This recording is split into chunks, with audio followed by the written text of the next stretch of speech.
Ok, donc maintenant on passe au dernier grand chantier qui est la partie négociation.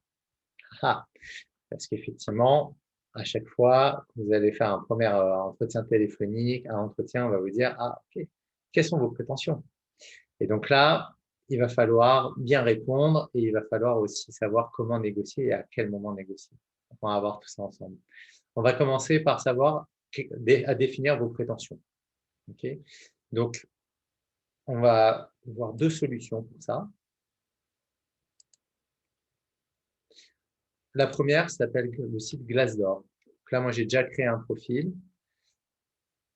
Hop, ici, quand vous êtes sur Glassdoor, on va vous dire, ah, mais tu recherches quoi? Donc là, vous pouvez rechercher un emploi. C'était d'ailleurs un des sites clés que je vous avais cité pour rechercher un job. On peut voir aussi les entreprises et voir des commentaires sur les entreprises, comment ça se passe dans les entretiens. Donc ça aussi, c'est intéressant. Et le salaire. Si je tape toujours L'Oréal,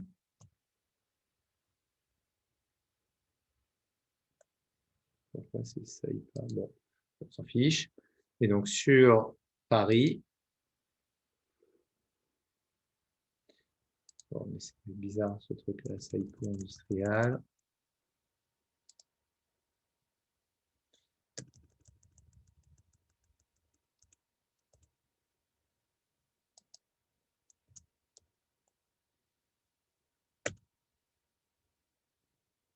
Voilà.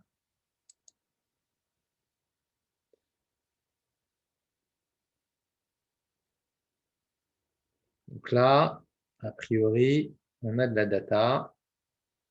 Donc, pour quel intitulé de poste? Ben, on était sur l'exemple de la finance tout à l'heure. On va rester sur la finance. On va juste mettre finance. On va voir.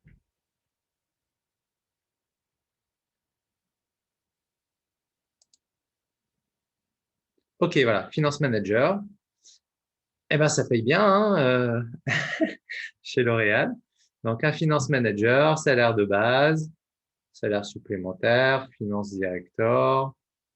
Voilà, ça c'est quand on est en stage. On peut prétendre, c'est 1 000 € par mois. Toujours bon à savoir.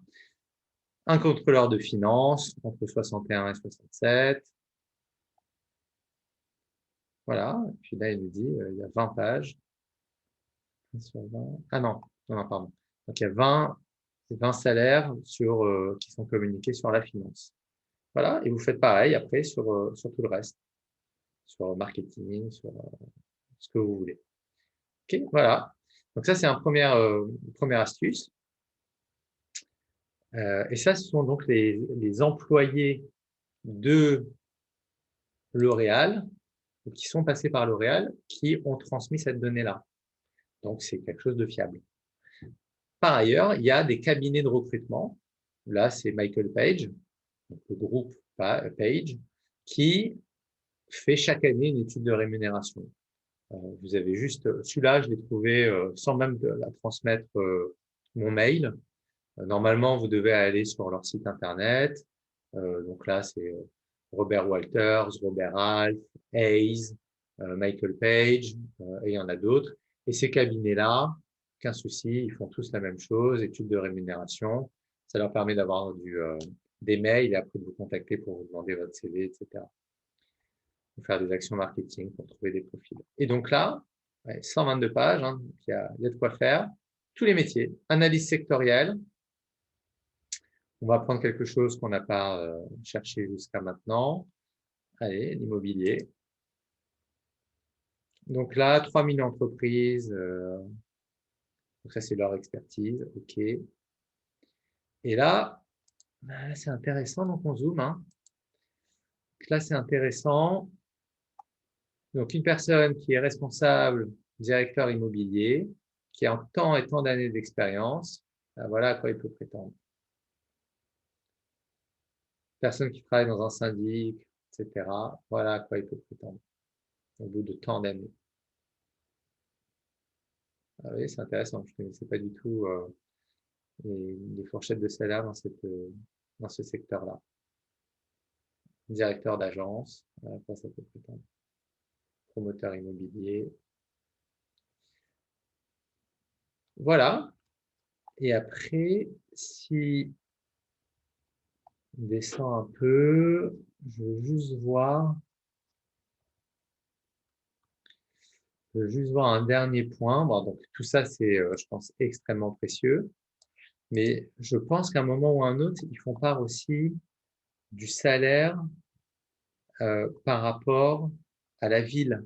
Ah non, là, ils ne le font pas. Il y a d'autres études de rémunération que vous pouvez trouver qui vont vous dire, ah, si vous habitez à Paris, c'est tant, si vous habitez en province, c'est tant. Bon, de toute façon, je peux vous donner la règle, hein. En général, c'est moins 10% en province. Voilà.